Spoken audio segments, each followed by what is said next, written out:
മോദിയും കൈയടിച്ച ആ പ്രസംഗം ഈ മിടുക്കിയുടേത്. അതുവരെ കണ്ട സ്വപ്നങ്ങളെല്ലാം ഒരുമിച്ച് സഫലമായതിന്റെ അഭിമാനമുണ്ട് രോഹിണി എം ജയചന്ദ്രൻ എന്ന മലയാളി പെൺകുട്ടിയുടെ മനസ്സ് നിറയെ. ഇന്ത്യൻ പാർലമെന്റിൽ പ്രധാനമന്ത്രി ഉൾപ്പെടെയുള്ളവർക്ക് മുന്നിൽ കേരളത്തെ പ്രതിനിധീകരിച്ച് പ്രസംഗിക്കുവാൻ അവസരം കിട്ടുക എന്നത് ആരുടെയും സ്വപ്നമാണ്. നേതാജി സുഭാഷ് ചന്ദ്രബോസിന്റെ ജന്മവാർഷിക ദിനത്തിൽ രോഹിണിയുടെ ആ മോഹമാണ് സാക്ഷാത്കരിക്കപ്പെട്ടത്. വിവിധ സംസ്ഥാനങ്ങളിൽ നിന്നുള്ള മിടുക്കരായ ചെറുപ്പക്കാർക്കായി നെഹ്റു യുവകേന്ദ്ര ഒരുക്കിയ അവസരമായിരുന്നു അത്. രാജ്യമാകെ നടത്തിയ പ്രസംഗ മത്സരത്തിൽ നിന്ന് തിരഞ്ഞെടുക്കപ്പെട്ട 27 പ്രതിഭകൾ. ആ നിരയിലാണ് കേരളത്തിന്റെ ശബ്ദമായി രോഹിണി നിറഞ്ഞു നിന്നത്. ആ പ്രസംഗം ഒരിക്കൽ കൂടി നമുക്കൊന്ന് കാണാം. देवियों और सज्जनों, आप सभी को मेरा नमस्कार। आज मैं रोहिणी एम ईश्वर की अपनी धरती केरल से नेहरू युवा केंद्र संगठन तिरुवनंतपुरम का प्रतिनिधित्व कर रही हूँ। मातृभूमि के रक्षक, सदैव राष्ट्रवादी, भारतीयों के प्रेरणा स्रोत नेताजी सुभाष चंद्र बोस ये सिर्फ एक नाम नहीं बल्कि युवाओं के अंदर क्रांति की ललक पैदा करने वाली एक चिंगारी है। नेताजी ने अपने कॉलेज के शुरुआती दिनों में ही बंगाल में क्रांति की वह मशाल जलाई जिसने भारत की आजादी की लड़ाई को एक नई धार दी। राष्ट्रीय आंदोलन में उनका योगदान अंग्रेजी अखबार फॉरवर्ड में कलम चलाने से लेकर आजाद हिंद फौज का नेतृत्व कर अंग्रेजों से लोहा लेने तक का रहा। नेताजी ने भारत की पहली अंतरिम सरकार की स्थापना की और 21 अक्टूबर 1943 को पहली बार भारत की धरती पर राष्ट्रीय ध्वज फहराया। नेताजी भारत की विरासत पर गर्व करते थे और जल्द से जल्द भारत को आधुनिक भी बनाना चाहते थे। भारत के सम्माननीय प्रधानमंत्री महोदय श्री नरेंद्र मोदी जी ने कहा है कि आने वाले 25 साल हमारे देश और 130 करोड़ की आबादी के लिए बेहद खास होने वाली है। आजादी के इस अमृत काल में हम सभी युवाओं का कर्तव्य है देश के विकास में, राष्ट्र निर्माण में अपनी भागीदारी देना। जय हिंद, तुम मुझे खून दो, मैं तुम्हें आजादी दूंगा। नेताजी के ये शब्द अपनी मातृभूमि के प्रति हमारे कर्तव्य के भाव को जगा देती है। जिस तरह नेताजी ने पूरे विश्व के भारतीयों को संगठित किया, उनसे हम सभी युवाओं को संगठन क्षमता सीखनी चाहिए। हम सबको एक साथ मिलजुल कर एक भारत श्रेष्ठ भारत के सपने को साकार करनी चाहिए। महिलाओं को समान अधिकार और सम्मान देने हेतु नेताजी सुभाष चंद्र बोस ने महिलाओं की फौज रानी झांसी ब्रिगेड बनाई और साथ ही उन्होंने आजाद हिंद फौज में सभी धर्मों के लोगों को साथ में जोड़ दिया। आज से लगभग 80 वर्ष पहले नेताजी ने ये उदाहरण करके दिखाया कि देश सर्वोपरि है। मनुष्य का धर्म, जाति, रहन सहन, खान पान, विचार, संस्कृति इन सब से परे है। आज जब देश आत्मनिर्भर भारत के संकल्प के साथ आगे बढ़ रहा है, तब उत्कृष्ट राष्ट्र प्रेम, निस्वार्थ राष्ट्र सेवा, एक बड़े लक्ष्य के प्रति पूर्ण समर्पण, प्रतिकूल परिस्थितियों में अदम्य साहस और देश के प्रति आशावादी दृष्टि रखने वाले सुभाष चंद्र बोस नई पीढ़ी के लिए सदैव सदैव प्रेरणा के स्रोत बने रहेंगे। अंत में सभी युवाओं से, सभी भारतवासियों से बस यही कहूंगी कि तू शेर ए हिंद आगे बढ़, मरने से तू जरा न डर, उड़ा के दुश्मनों का सर, जोश ए वतन बढ़ाए जा। ये जिंदगी है कौम की, ये जिंदगी है कौम की, तू कौम पे लुटाए जा, तू कौम पे लुटाए जा। जय हिंद। പ്രതിഭകൾ വേദികളിൽ താനേ പിറക്കുകയല്ല, ആ പവൻതിളക്കം കണ്ടെത്തപ്പെടുകയാണ് എന്നൊരു ചൊല്ലുണ്ട്. അവസരങ്ങളാണ് പ്രതിഭകളെ വേദികളിൽ എത്തിക്കുന്നത് എന്ന് ചുരുക്കം. ചരിത്രപുരുഷന്മാരുടെ ജന്മവാർഷിക വേളകളിലും സ്മൃതിദിനങ്ങളിലും സംസ്ഥാന സർക്കാരും കേന്ദ്ര സർക്കാരും രോഹിണിയെപ്പോലെ പ്രതിഭകളെ കണ്ടെത്തുകയും നിയമനിർമ്മാണ സഭകൾ ഉൾപ്പെടെയുള്ള വേദികളിൽ അവരെ അവതരിപ്പിക്കുകയും ചെയ്യുമ്പോൾ സ്വപ്നതുല്യമായ അവസരമാണ് അവർക്ക് മുന്നിൽ തുറക്കപ്പെടുക. ആത്മവിശ്വാസം നൽകുന്ന ആ അവസരം അവരുടെ ജീവിതം മാറ്റിമറിക്കുന്നതായി തീർന്നേക്കാം. രോഹിണിക്ക് കിട്ടിയ അവസരം വെറുതെ കിട്ടിയതല്ല. അതിനു പിന്നിൽ കഠിനമായ പരിശീലനമുണ്ട്, പ്രയത്നമുണ്ട്, പ്രാർത്ഥനയുണ്ട്. അവസരങ്ങളെ ആത്മവിശ്വാസത്തോടെ സ്വീകരിക്കുവാനും വേദികളിൽ ഒരു നാടിന്റെ ശബ്ദമാകുവാനും രോഹിണിയുടെ വിജയം എല്ലാ പെൺകുട്ടികൾക്കും ആൺകുട്ടികൾക്കും പ്രചോദനമാകട്ടെ. പാർലമെന്റിലെ പ്രസംഗത്തിലൂടെ രാജ്യത്തിന്റെ തന്നെ ശ്രദ്ധാകേന്ദ്രമായ ആ പെൺകുട്ടിയാണ് നമ്മുടെ ഇന്നത്തെ അതിഥി രോഹിണി എം ജയചന്ദ്രൻ. യുവജനോത്സവ വേദികളിൽ നിരവധി പുരസ്കാരങ്ങൾ ഒക്കെ ലഭിച്ചിട്ടുണ്ടെങ്കിലും ഈ ഡൽഹി ഇവൻറ്റിന് ശേഷമാണ് ഇത്രത്തോളം ഒരു മീഡിയ ഹൈപ്പും രാജ്യമെമ്പാടുമുള്ള ജനങ്ങൾ ഇങ്ങനെയൊരു വ്യക്തിയുണ്ടെന്നും അറിഞ്ഞത്. എങ്ങനെയുണ്ടായിരുന്നു ആ 5 ദിവസങ്ങൾ? വളരെ മനോഹരമായ ജീവിതത്തിലെ ഏറ്റവും നല്ല നിമിഷങ്ങളിലൂടെയാണ് ഞാൻ ഇക്കഴിഞ്ഞ ജനുവരി 23 മുതൽ എൻ്റെ ജീവിതത്തിലുണ്ടായതെന്ന് എനിക്ക് പറയാൻ സാധിക്കും. കാരണം ആസ് ഒരു പബ്ലിക് സ്പീക്കർ എന്ന നിലയിൽ എനിക്ക് നിരവധി പുരസ്കാരങ്ങൾ കിട്ടിയിട്ടുണ്ട്. എങ്കിൽ പോലും ഇത്രയും വലിയൊരു വേദി, ഇത്രയും വലിയ നാഷണൽ ലീഡേഴ്സ് പ്രസംഗിച്ചിട്ടുള്ള ഒരു വേദിയിൽ സംസാരിക്കാൻ സാധിക്കുക എന്നുള്ളത് തന്നെ എൻ്റെ ജീവിതത്തിലെ ഏറ്റവും വലിയൊരു നിമിഷം തന്നെയായിരുന്നു അത്. പ്രസംഗം കഴിഞ്ഞ ശേഷം ലോക്സഭാ സ്പീക്കർ തന്നെ ചോദിച്ചു എന്നറിഞ്ഞു, താങ്കളൊരു യഥാർത്ഥത്തിൽ ഒരു മലയാളി തന്നെയാണോ എന്ന് ചോദിച്ചു. ശരിക്കും എല്ലാവർക്കും അറിയുവാൻ ഒരു കൗതുകമുണ്ട്, രോഹിണി ശരിക്കും ജനിച്ചതും വളർന്നതുമൊക്കെ കേരളത്തിൽ തന്നെയാണോ? ലോക്സഭാ സ്പീക്കർ ശ്രീ ഓം ബിർള സാർ എന്നോട് ചോദിക്കുകയായിരുന്നു എങ്ങനെ ഇങ്ങനെ ഹിന്ദി സംസാരിക്കാൻ സാധിച്ചു എന്ന് ചോദിച്ചായിരുന്നു ഒരു ഫോട്ടോ സെഷനിനിടയിൽ.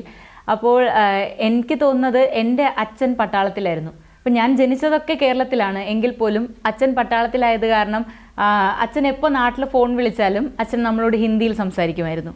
അപ്പോൾ ഹിന്ദിയിൽ സംസാരിക്കുന്നത് കാരണം അച്ഛന് നിർബന്ധമായിരുന്നു നമ്മൾ ഹിന്ദി ഒരിക്കലും മറക്കാൻ പാടില്ല, അല്ലെങ്കിൽ ഒരിക്കലും എപ്പോഴും സംസാരിച്ചുകൊണ്ടിരിക്കണം എന്ന ആഗ്രഹം ഉണ്ടായിരുന്നു. അപ്പോൾ അച്ഛൻ എപ്പോൾ നാട്ടിലേക്ക് ഫോൺ വിളിച്ചാലും എന്നോടും എൻ്റെ അനിയനോടും ഹിന്ദിയിൽ തന്നെ സംസാരിക്കണമെന്ന് പറയായിരുന്നു.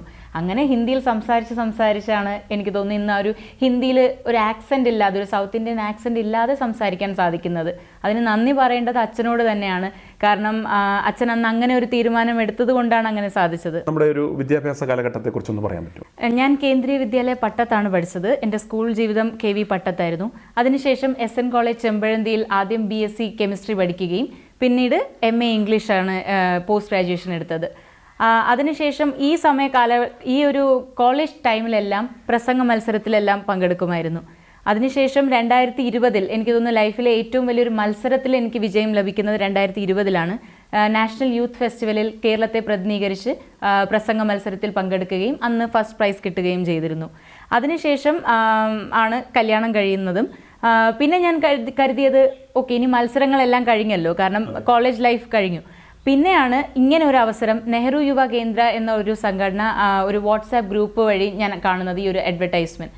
അപ്പോൾ അതിൽ 15 വയസ്സ് മുതൽ 29 വയസ്സ് വരെയുള്ള യുവാക്കൾക്ക് ഇന്ത്യൻ പാർലമെൻറ്റിൽ പോയി പ്രസംഗിക്കാനുള്ള ഒരു അവസരമുണ്ട് എന്നായിരുന്നു ആ ഒരു അഡ്വർടൈസ്മെൻറ്റ്. അങ്ങനെ ഇതിൽ അപ്ലൈ ചെയ്യുകയും ആദ്യം ഡിസ്ട്രിക്ട് ലെവൽ മത്സരം നടത്തുകയും അതിനുശേഷം തിരുവനന്തപുരത്തിൽ നിന്നും ഒരാൾ എന്നെ സെലക്ട് ചെയ്യുകയും പിന്നീട് സ്റ്റേറ്റ് ലെവൽ മത്സരവുമാണ് നടന്നത്. സ്റ്റേറ്റ് ലെവൽ മത്സരത്തിൽ എനിക്ക് തോന്നുന്നു 28ഓളം പേരുണ്ടായിരുന്നു. ഓരോ ജില്ലയിൽ നിന്നും 2 പേരായിരുന്നു ഉണ്ടായിരുന്നത്.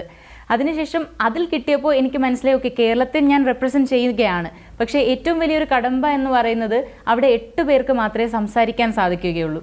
അപ്പോൾ നെക്സ്റ്റ് ആയിരുന്നു നാഷണൽ സ്ക്രീനിങ്. നാഷണൽ സ്ക്രീനിങ്ങിൽ എനിക്ക് ആ ഒരു 8 പേരിൽ ഒരാളാകാൻ സാധിച്ചു. അതിലാണ് ഏറ്റവും വലിയൊരു സന്തോഷം. എങ്ങനെ ഉണ്ടായിരുന്നു ആ ഒരു റിപ്പബ്ലിക് ഡേ? നമ്മൾ പലപ്പോഴും TV-യിൽ മാത്രം കണ്ടിട്ടുള്ള, ഈവൻ ഡിഫൻസിൽ വർക്ക് ചെയ്യുന്നവർക്ക് പോലും പലപ്പോഴും ആ രാജ്പഥിലൂടെ മാർച്ച് ചെയ്യാനുള്ള ഒരു അവസരം ഉണ്ടാകുകയോ അത് വിറ്റ്നസ് ചെയ്യാനോ അവരുടെ ചിലപ്പോൾ സർവീസിൽ പറ്റിയിട്ടുണ്ടാകത്തില്ല. പക്ഷേ വളരെ ക്ലോസ് ആയിട്ട് നിന്ന് നമുക്കത് ഒരു VIP പവലിയിൽ നിന്ന് കാണുവാനുള്ള ഒരു അവസരം. എങ്ങനെ ഉണ്ടായിരുന്നു ആ ഒരു അനുഭവം?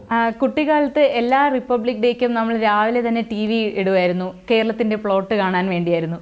അങ്ങനെ ഒരു ഇത്രയും ആഗ്രഹത്തോടെ കേരളത്തിൻ്റെ ഫ്ലോട്ടും മാർച്ച് പാസ്റ്റും എല്ലാം കാണുന്ന ഒരു വ്യക്തി എന്ന നിലയിൽ ആദ്യമായി റിപ്പബ്ലിക് ഡേ പരേഡ്, അതും മെയിൻ പെവിലിയൻ്റെ ഈജിപ്തിൻ്റെ പ്രസിഡന്റ് ഇരിക്കുന്ന നമ്മുടെ ഗസ്റ്റിൻ്റെ ഓപ്പോസിറ്റ് പെവിലിയനിലിരുന്ന് ഏറ്റവും ഫ്രണ്ടിലിരുന്ന് റിപ്പബ്ലിക് ഡേ പരേഡ് കാണാൻ സാധിച്ചു. രാവിലെ എനിക്ക് തോന്നുന്നു 6 മണിക്ക് നമ്മൾ അവിടെ നടന്നാണ് പോകുന്നത്. കാര്യം എല്ലാ വണ്ടികളെല്ലാം ബ്ലോക്ക് ചെയ്തതിന് ശേഷം നമ്മൾ നടന്നു പോവുകയും ആ ഒരു വേദിയിൽ അവിടെ എത്തുകയും ആ ഒരു പവീലിയനിൽ ഇരിക്കുകയും നമ്മുടെ കേരളത്തിൻ്റെ ഫ്ലോട്ട് പോയപ്പോൾ നഞ്ചിയമ്മയുടെ പാട്ട് ദൂരന്നേ കേട്ടു വന്നപ്പോൾ ഒരുപാട് അഭിമാനവും ഒരുപാട് സന്തോഷവും തോന്നിയായിരുന്നു. എൻ്റെ കൂടെ ഉണ്ടായിരുന്ന ബാക്കി സംസ്ഥാനങ്ങളിലെ കുട്ടികൾ കേരളത്തിൻ്റെ ഫ്ലോട്ട് വന്നപ്പം രോഹിണി കേരളത്തിൻ്റെ ഫ്ലോട്ട് പോകുന്നു അങ്ങനെ പറയുകയും അഭിമാനകരമായ ഒരു നിമിഷം തന്നെയായിരുന്നു. പ്രസംഗിക്കാൻ ഒരു അവസരം കിട്ടിയെന്നതിലുപരി ആ ഒരു അനുഭവം എങ്ങനെ ഉണ്ടായിരുന്നു? ജീവിതത്തിൽ ഒരിക്കലും മറക്കാൻ സാധിക്കാത്തൊരു അത്രയും നല്ല ഓർമ്മകളാണ് എനിക്ക് ഈ ഒരു 5 ദിവസം ഈ കുട്ടികളിൽ നിന്നും എനിക്ക് ലഭിച്ചത്. വളരെ മെച്യൂർഡായിട്ടുള്ള വളരെ പ്രഗത്ഭരായ 27 കുട്ടികളായിരുന്നു. അപ്പോൾ അവരോട് സംസാരിച്ചപ്പോൾ എനിക്ക് തോന്നിയത് പല വിഷയങ്ങളെക്കുറിച്ച് നമ്മൾ ചർച്ച ചെയ്യുകയായിരുന്നു ഫ്രീ ടൈംസിൽ. അതുമാത്രമല്ല എനിക്ക് ഏറ്റവും സന്തോഷം, ഇന്ന് ഇന്ത്യയിലെ ഏത് സംസ്ഥാനത്ത് 27 സംസ്ഥാനത്ത് ഞാൻ പോവുകയാണെങ്കിലും അവിടെ എനിക്ക് ഒരു ആത്മസുഹൃത്തുണ്ട്. അത് തന്നെയാണ് എനിക്ക് അവിടെ നിന്ന് ലഭിച്ച ഏറ്റവും വലിയൊരു നേട്ടം എന്ന് പറയുന്നത്. 5 ദിവസമേ ഉണ്ടായിരുന്നുവെങ്കിലും ജീവിതകാലം മുഴുവനും കൂടെ നിൽക്കുന്ന തരത്തിലുള്ള കൂട്ടുകാരെയാണ് എനിക്ക് ലഭിച്ചത്. പോസ്റ്റ് ഗ്രാജുവേഷൻ ഇംഗ്ലീഷിലാണെന്ന് മനസ്സിലായി. അതുപോലെ പ്രസംഗകലയിലും ഡിബേറ്റിലുമൊക്കെ നല്ല പ്രാവീണ്യമുണ്ടെന്ന് തെളിയിച്ചു കഴിഞ്ഞു. ഇനി എന്താണ് ഫ്യൂച്ചർ പ്ലാൻ? ഇനി ഫ്യൂച്ചർ പ്ലാൻ ഞാൻ വിശ്വസിക്കുന്നത് നമുക്ക് എന്ത് കഴിവാണോ ഉള്ളത് അത് നമ്മളിൽ തന്നെ തീർന്നു പോകാൻ പാടില്ല. അത് നമ്മൾ മറ്റുള്ള കുട്ടികൾക്ക് അല്ലെങ്കിൽ മറ്റുള്ള യുവാക്കൾക്ക് പകർന്നു നൽകണം എന്നാണ് ഞാൻ വിശ്വസിക്കുന്നത്. അതുകൊണ്ട് തന്നെ എനിക്ക് തോന്നുന്നു ഇപ്പോൾ സ്റ്റേജ് പ്രസൻസ് ആയാലും public speaking, personality development, soft skills, communication skills, ഇവയെല്ലാം എനിക്ക് കുട്ടികൾക്കും യുവാക്കളെയും പഠിപ്പിക്കണം അല്ലെങ്കിൽ ട്രെയിനിങ് ചെയ്യണം എന്നുള്ളതാണ് എൻ്റെ ഏറ്റവും വലിയൊരു ആഗ്രഹം. അപ്പോൾ ഇനി ഒരു ട്രെയിനിങ് ഇൻസ്റ്റിറ്റ്യൂട്ട് തുടങ്ങുക എന്നുള്ളതാണ് എൻ്റെ ഏറ്റവും വലിയൊരു സ്വപ്നം. കുടുംബത്തിൻ്റെ ഒരു സപ്പോർട്ട് ഈ ഒരു കാര്യത്തിൽ എത്രത്തോളം ഉണ്ടായിരുന്നു? എനിക്ക് തോന്നുന്നു എൻ്റെ ജീവിതത്തിൽ, എൻ്റെ ലൈഫിൽ ഞാൻ എന്ത് ചെയ്തിട്ടുണ്ടെങ്കിലും, എനിക്ക് എത്ര മത്സരങ്ങളിൽ ജയിക്കാൻ പറ്റിയിട്ടുണ്ടെങ്കിലും അതിനൊന്നും കാരണം ഞാൻ മാത്രമല്ല. കാരണം എൻ്റെ പുറകിൽ ഒരുപാട് സപ്പോർട്ട് ഉണ്ടായിരുന്നു. ആദ്യം ഞാനിപ്പോൾ അച്ഛനെ പറഞ്ഞു, അച്ഛൻ കാരണമാണ് ഹിന്ദിയിൽ സംസാരിക്കാനുള്ള ആ ഒരു കമ്മ്യൂണിക്കേഷൻ നല്ലപോലെ ഫ്ലുവൻ്റ് ആയത്. രണ്ടാമത് അമ്മയാണ് എൻ്റെ കൂടെ എല്ലാ മത്സരങ്ങളിലും എന്നെപ്പോലെ തന്നെ ഭക്ഷണം ഒന്നും കഴിക്കാതെ മത്സരങ്ങളിൽ കൂടെ വരികയും അവിടെ നിൽക്കുകയും അതേ ടെൻഷനും എല്ലാം അനുഭവിച്ച് തിരിച്ചു വരികയും ചെയ്യുന്നത്. എൻ്റെ എല്ലാ കോമ്പറ്റീഷൻസും അമ്മയാണ് കൂടെ വരുന്നത്. അപ്പോൾ അമ്മയുടെ ഒരു സപ്പോർട്ടായിരുന്നു ഇത്രയും നാളുണ്ടായിരുന്നത്. ഇനി ഞാൻ കല്യാണം കഴിച്ച പുതിയ വീട്ടിൽ വന്നപ്പോഴും അവിടെയും ഇതുപോലെ ഫുൾ സപ്പോർട്ട് തന്നെയാണ്. എൻ്റെ ഹസ്ബൻഡ് ഒരിക്കലും എനിക്ക് പെർമിഷൻ നൽകിയിട്ടില്ല. കാരണം വളരെ ഓപ്പൺ മൈൻഡഡ് ആണ്. പെർമിഷൻ നൽകേണ്ട ആവശ്യമില്ല എന്നാണ് നമ്മൾ ചിന്തിക്കുന്നത്. എനിക്കെന്താണോ ആഗ്രഹം അത് ചെയ്യുക, അതിന് ഞാൻ അദ്ദേഹത്തോട് ചോദിക്കേണ്ട ആവശ്യം പോലുമില്ല. ബട്ട് സ്റ്റിൽ എല്ലാ ഫുൾ സപ്പോർട്ടുമാണ്.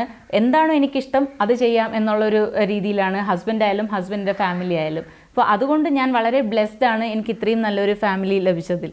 രോഹിണിക്ക് നമ്മുടെ യുവതലമുറയോട് എന്താണ് പറയാനുള്ളത്? യുവതലമുറയോട് മറ്റെല്ലാവരോടും എനിക്ക് ഒരു കാര്യം മാത്രമേ പറയാനുള്ളൂ.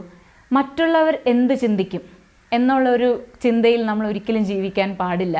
കാര്യം ജീവിതം നമ്മുടേതാണ്. അപ്പം മറ്റുള്ളവർ എന്ത് ചിന്തിക്കും എന്നുള്ളൊരു രീതിയിൽ നമ്മൾ ജീവിക്കുകയാണെങ്കിൽ നമ്മുടെ സ്വപ്നങ്ങളായിരിക്കും നടക്കാതെ പോകുന്നത്. അതുകൊണ്ട് നമുക്കെന്താണോ ഇഷ്ടം അത് ചെയ്യുക. അല്ലാതെ മറ്റുള്ളവരെന്ത് ചിന്തിക്കുമെന്ന് പറഞ്ഞ് ജീവിക്കുകയാണെങ്കിൽ നമുക്ക് അതിന് മാത്രമേ സമയം കാണുകയുള്ളൂ. അതുകൊണ്ട് ജീവിക്കുക സ്വന്തം സ്വപ്നങ്ങളെ പൂർത്തീകരിക്കാൻ വേണ്ടി. ആത്മവിശ്വാസം തുടിക്കുന്ന ഈ വാക്കുകൾക്ക് മുന്നിലാണ് പാർലമെന്റിന്റെ സെൻട്രൽ ഹാളിൽ നിർത്താതെ കരഘോഷം മുഴങ്ങിയത്. ജീവിതകാലം മുഴുവൻ ആ കരഘോഷം ഒരു കടലിരമ്പമായി രോഹിണിയുടെ മനസ്സിലുണ്ടാകും. രോഹിണിക്ക് എല്ലാ വിജയാശംസകളും നേരുന്നു. അവസരങ്ങളെ ധീരമായി ഉപയോഗിക്കുവാൻ എല്ലാ ചെറുപ്പക്കാർക്കും രോഹിണി മാതൃകയാകട്ടെ. നമസ്കാരം. i2i News, an eye for truth. i2i News subscribe ചെയ്തിട്ടില്ലാത്തവർ ഇപ്പോൾ തന്നെ സബ്സ്ക്രൈബ് ചെയ്യുക. നോട്ടിഫിക്കേഷൻ ലഭിക്കുവാൻ ബെൽ ബട്ടണും അമർത്തുക.